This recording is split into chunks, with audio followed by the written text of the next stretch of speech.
장방리 갈대집. 8월 하순부터 가을 장마가 찾아와 연일 비가 오고 흐린 날이 계속되는 9월 초순이다. 주말을 맞아 창원으로 복귀한 9월 첫째 토요일이다. 근교 산행지로 서북산이나 착대산을 가보려다 마음을 거두었다. 엊그제 코로나 백신 2차 접종을 받아 산행을 무리하게 해서는 안 될 듯했다. 그곳으로 가면 이맘때 피는 마타리를 비롯한 초가을 야생화들을 볼 수 있을 텐데 아쉬움이 좀 남았다. 민영의 새벽에 집에서부터 창원중앙역으로 향했다. 아파트 단지를 벗어나 퇴촌 삼거리에서 창원대학 앞을 지났다. 도청 뒤를 돌아 창원중앙역으로 올라가 마산을 출발해 동대구로 가는 통근 열차 무궁화호를 탔다. 가을 들머리 습지 생태가 궁금해 화포를 찾아가는 길이었다. 화포는 진영읍과 한림면 경계에 위치한 하천 배후 습지로 노무현 대통령 생가 봉하마을과 그리 멀지 않은 곳이다. 새벽 열차는 제법 긴 비움산 터널을 통과해 진례들녘을 지나 진영역을 거쳐 한림정에 내리니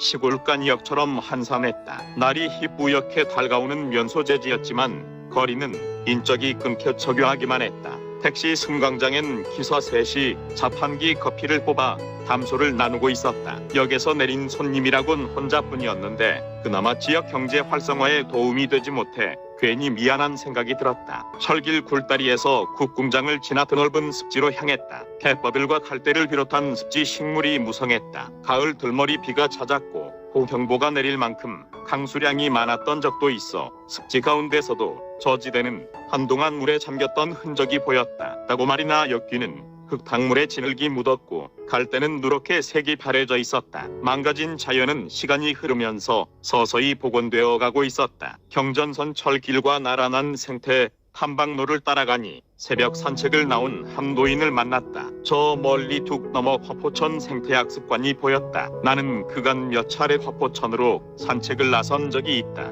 그때마다 새벽 열차로 한림정역에 내려 둘러봤다. 일교차가 큰 아침 이른 시간은 안개가 자욱하게 기어 신비롭기도 했다. 새해 첫날 추운 아침에는 일출을 찍기 위해 사진작가 동호인들이 몰려왔다. 이번에는 철길 굴다리 저편 장방리 갈대집으로 찾아가 봤다. 노 대통령 생가 뒤 공화산이 동쪽으로 뻗친 산봉우리가 자암산인 듯했다. 갈대집 입구 자암산 영광사라는 표내기 걸려 있었다. 강원도 산간 허전민이 굴피나 너와로 지붕을 덮듯 강변에서는 갈대로 지붕을 덮었던 몇 남지 않은 전통 가옥이었다. 바위봉우리 아래는 법당이었고 그 아래 갈대집 세 채가 옹기종기 차지했다. 마침 삭발을 한 채 평상복을 입은 중년 사내가 방문에서 나와 인사를 나누고 한 가지 여쭸다. 갈대집이 민가와 법당을 겸하느냐고 물으니 그렇다고 했다. 그 사내는 승복을 입지 않았지 연광사 주지인 듯했다. 화포 습지가 내려다 보인 위치라 홍수가 번남해도 물에 잠기지 않을 위치였다. 기둥이나 석가래는 그렇게 오래된 연륜이 아니라도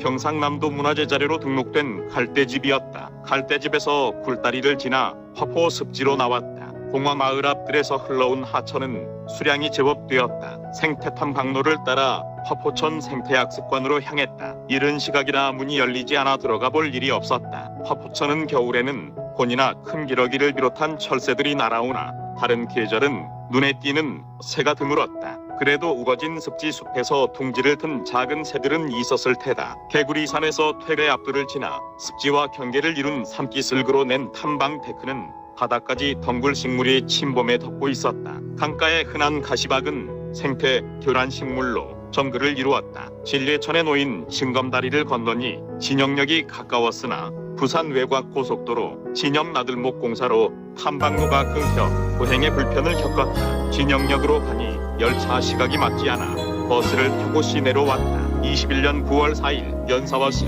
여산 주호동